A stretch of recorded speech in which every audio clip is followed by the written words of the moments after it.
Yeah, because you was jumping around. I ain't never see you behave like that. You was jumping around and like running around the room. I was like, oh nah, he feeling it.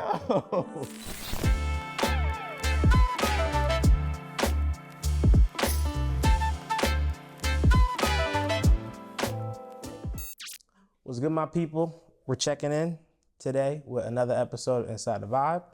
I'm Yoru, and today we have Reggie Volume. He is a producer, sound designer, musician, DJ, engineer, educator, and Maria Award winner. I give you Reggie Volume. Reggie. What's going on, man? My guy. How'd you come up with the name Reggie Volume?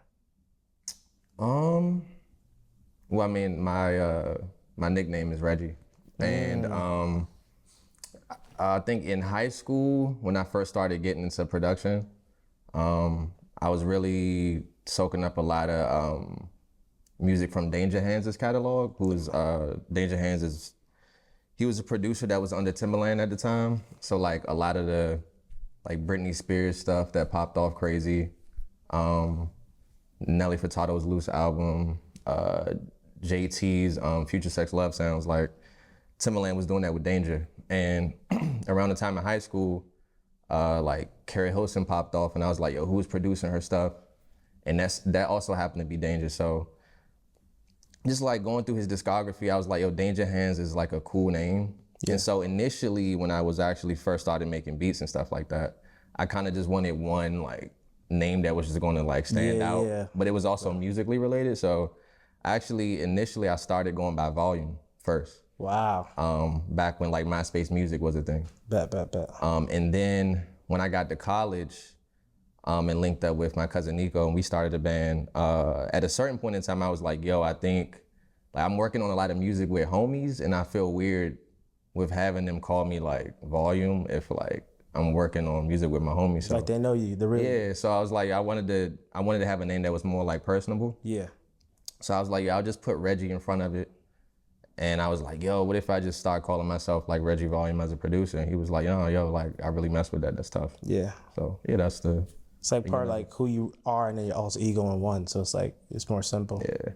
Okay. And how long was the Volume kind of like phase? Like, was it like a quick turnover from Volume to Reggie Volume? I want to say probably, so I would say like maybe like 10th, 11th, 12th grade, so like high school, when I first started producing up until maybe like sophomore year of college. Yeah. And then I started going by Reggie Volume, and then that's pretty much when I shifted, yeah.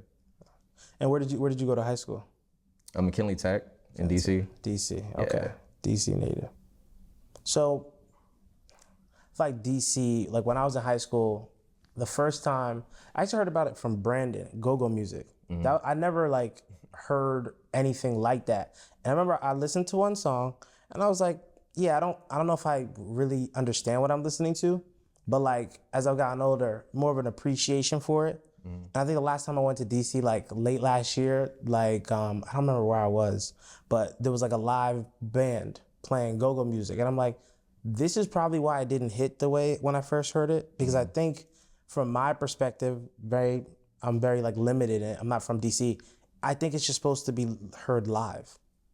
The way I heard it, to me, I would have never been able to connect with it if I never heard it live. And I was like, okay, this makes sense. Now I can understand the big hype behind GOGO Music. So from your perspective, can you kind of walk me through like the history of the DC's music scene? Like, is there a moment that kind of defined what music was to you, like from a high schooler to like now? That's a great question. I'm like, where should I start? So I guess I'll start like just growing up in DC, right? Like whether that was like local radio or you're like just like driving around with my parents and stuff like that, you're hearing like all of those sounds that you're talking about. You're hearing like the go-go music, you're hearing like, you know, Red Essence or Trouble Funk or Backyard, just like pretty much like not even just in the radio speakers in the whip, but also like just like in the neighborhood. You going outside, people was like blasting like go-go music and stuff like that.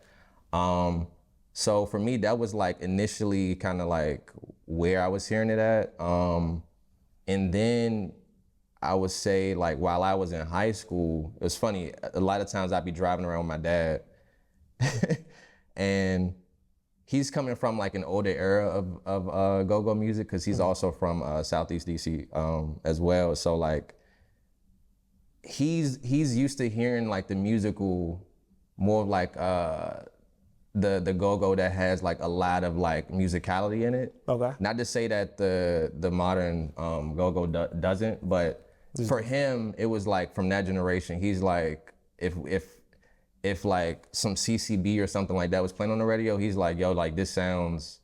He's like, what's all of this noise? Like this sounds more like noise as opposed to music. But I will say that cool thing about go-go is that I would say there's like different eras of it where initially you had like Chuck Brown, right? The Chuck Brown era. And then like in Chuck Brown kind of like forming and go-go from like all these different other musical genres and pulling from funk a lot. And then you had like, you know, the bounce beat era, which is kind of like the CCB realm, like when I was in high school. And then you kind of had like bands that then like pretty much like would have time to bounce and like slow it down, basically cutting the time in half.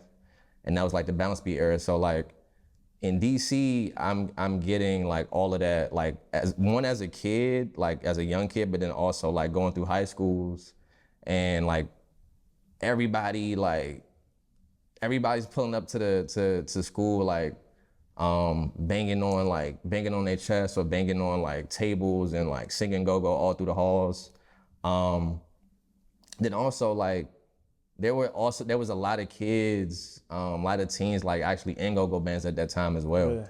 Yeah. So having that experience, and then even to take it a step further than that, you had like Wale, who at that time, it's crazy. Like I actually have some old photos of me holding like two of Wale's like mixtape CDs. So during that time when I was in high school,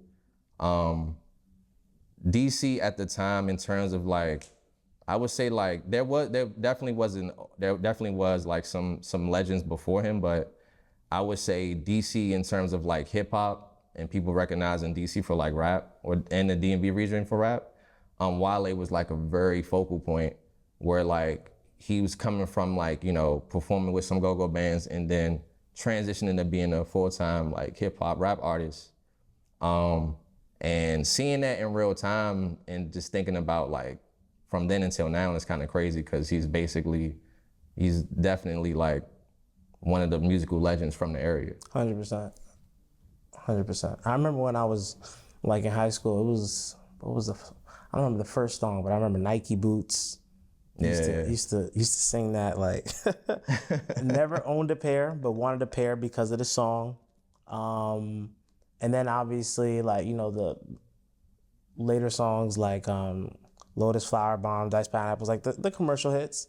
But he has like a deep bag of music and just talent that sometimes it can be understated because like the perception of him, but I feel like what you can't ever take away from him is his place in history. Like, he's just talented. So it is what it is on that front. But is there like a specific element you'd say like has been the biggest impact to like your story as a like an overall producer, musician, DJ, like the many hats you wear that have influenced who you are and how you make music? Like one particular like just from the scene. Like it could be any time. Like your experience in DC, and it doesn't even have to be music. Just like growing up, you spoke about high school and the kids banging on, you know, making their own, being in go-go bands at a young age. Like any element doesn't have to be like typecasted to just music. I definitely would say like that.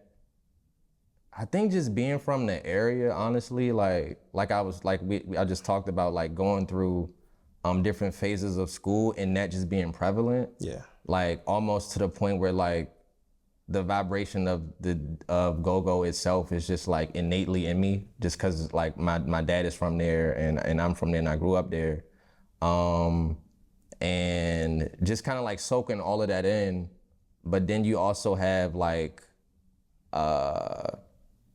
even like like punk itself kind of also gets its start in DC. Like there's I think there's like a Pharrell interview with Mark Ronson where he was like, he would go to this prominent venue in DC called the 930 Club, where he's getting a chance to hear Trouble Funk, who is a prominent like go-go band, and he's also getting a chance to hear Bad Brains, I believe, at the time. So he's soaking up like the go-go and the punk. So I also feel like just being from the area, I'm able to really like merge all of that stuff and just merge more so like the vibrations of it into my own music. Yeah. Okay. So I want to speak on the album Black Moss that you did with Hans. You said the DC like is in you, the music, the energy, the culture. Like what part can we kind of see on the album? Like, I guess from your perspective, because being a DC native, that you can kind of like, it's infused. Like, is there any component, like even, seen or unseen that, you're like, yeah, when I did this part, it was from home, like? That's a good question.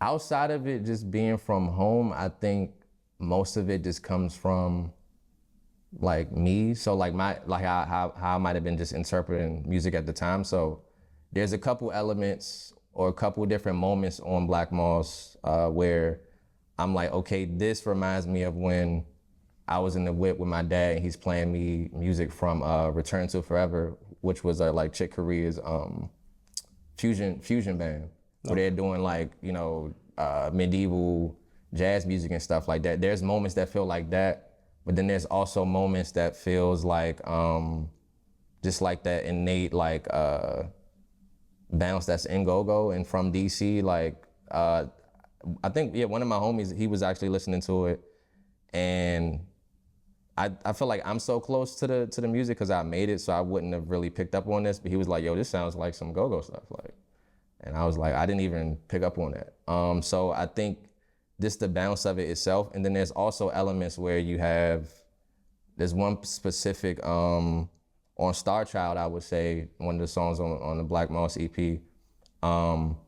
That one to me is probably my favorite because I feel like a lot of the bounce in that record comes from the combination of like DC and Virginia, where like specifically the bridge on that section, it takes me back to being, I want to say this was like my junior, senior in high school when NERD dropped Seeing Sounds. And the sooner or later like bridge on that record, I was like, yo, like if I can ever like make something that makes me feel like that, I feel like I would have just made my inner child happy. And on Star Child, essentially that's where I did it. I remember like we finished the demo one day and I'm just listening to it in the room and I'm like, bro, like I did it. Like my 18-year-old self is happy that like I was able to pull all those elements together and make that.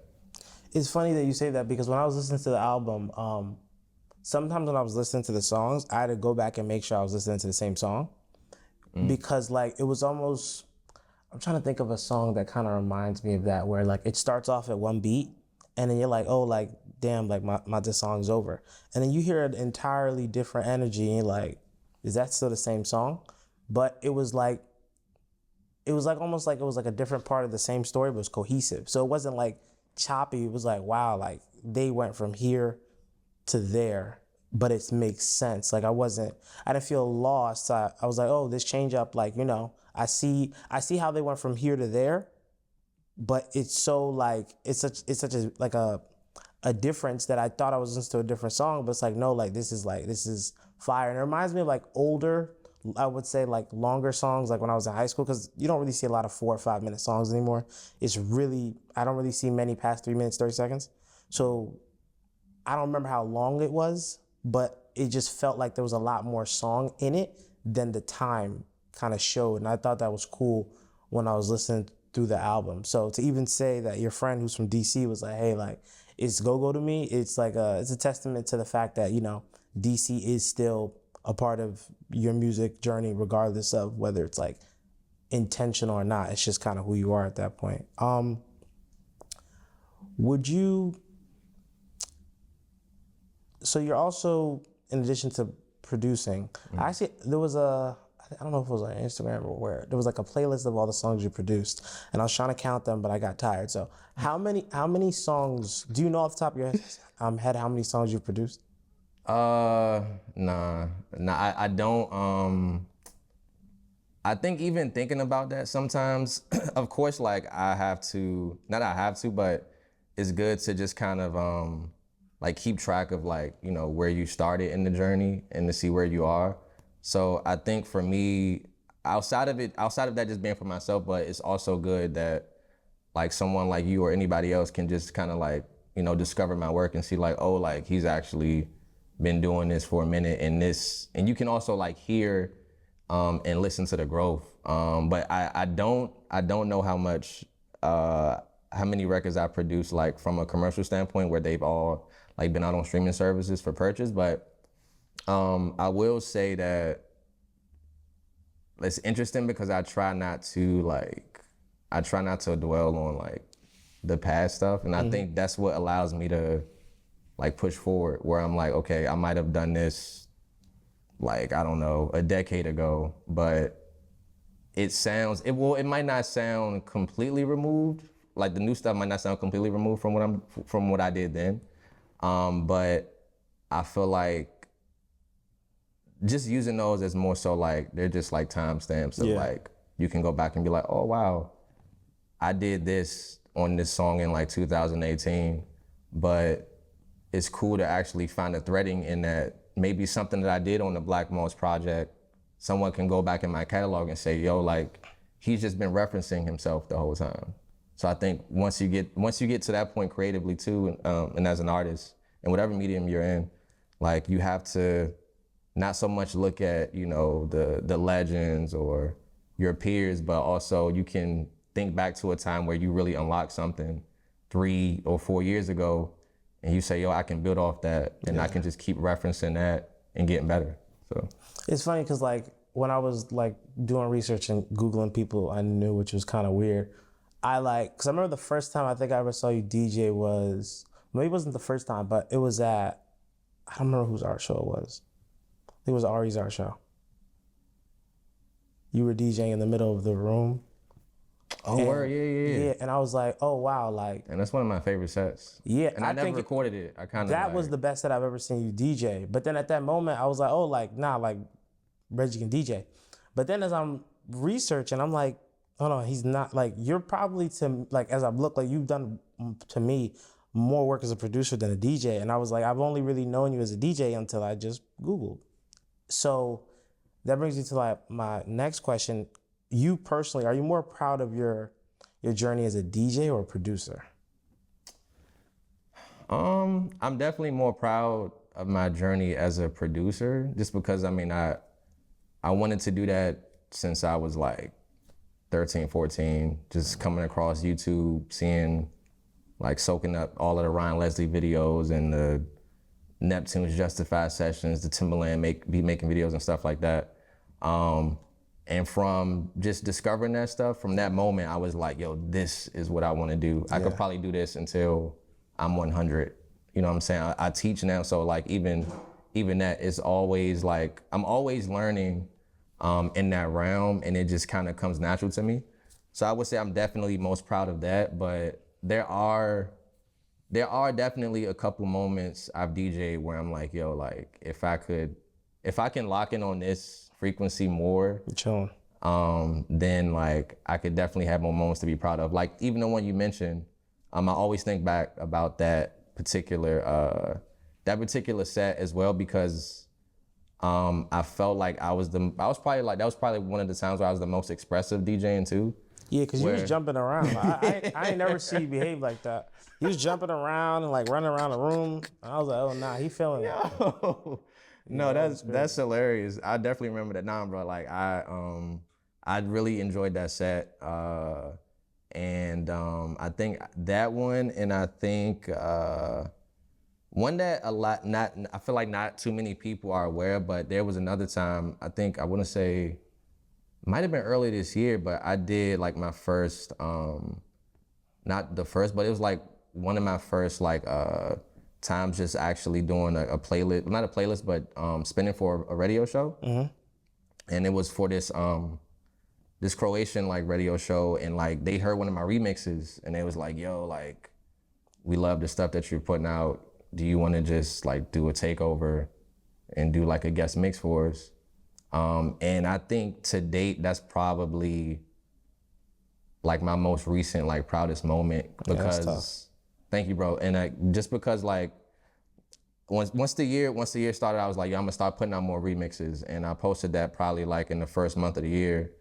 And literally like 2 days later, he's like, yo, like, do you want to come on the show? Yeah. I'm like, bro, like this is fire. That type of validation from wherever in the world Croatia is, gotta have a map. But like it's not a quick trip. Like it's like, damn, somebody out there knows Reggie Volume as a DJ, which is dope. Like I think that's definitely an accomplishment to be proud of. Last thing I have for you is who is Reggie Volume? That's another great question. I think to my core, I am a very like audacious person. I think anything I do has just been more so based off of intuition, but also like believing enough to the point where it's like, okay, like you gotta have the audacity with that. Like you gotta like go for it and not really think about, yo, what if this happens or what if I fail? A lot of things in my life have transpired in a very positive way just because I had the audacity to just like jump off the porch and like, take a chance, take a leap. Even with the Black Moss project, that wouldn't have happened if if I didn't say, oh, like, I'm gonna just move to Jersey. Like, I'm a firm believer in the butterfly effect. And so like it's essentially, you said what? It's a good movie too. Yeah, it's definitely a great movie. Like if I don't make that decision to move, like a lot of stuff in my life isn't happening, but also like this project that I feel like is gonna be life changing for me, like that doesn't happen either. The friends that I have now, the community that I'm a part of, like none of that happens if I don't have the audacity to just actually make that step. That's real. Yeah. Well, I appreciate you for coming through. Reggie Volume, ladies and gentlemen. Appreciate you. It's a wrap.